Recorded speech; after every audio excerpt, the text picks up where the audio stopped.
স্বাধীনতার ঘোষণা দিয়েছেন। আমি জেলা প্রশাসক মহোদয়কে বলবো, কেন আপনি এদেরকে এখানে ডেকে নিয়ে এসেছেন? কেন ডেকে নিয়ে এসেছেন এদেরকে? যারা বাংলাদেশের মাটিতে 2000 লোককে হত্যা করেছে, যারা বাংলাদেশের মাটিতে 2000 কচি কচি প্রাণকে হত্যা করেছে, তাদের কোনো অধিকার নাই, তাদের কোনো অধিকার নাই এখানে আসা। কেন? প্লিজ আপনি এদেরকে দাওয়াত করছেন কেন? এদেরকে দাওয়াত করছেন কেন? কেন?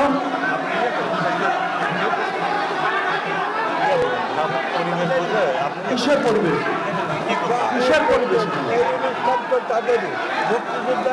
হ্যাঁ, মুক্তিযোদ্ধাদের অনুষ্ঠান।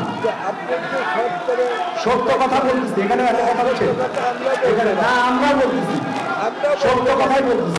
আমরা বলতে পারি না, আমরা বলতেছি। আপনি অফ করেন, আপনি অফ করেন।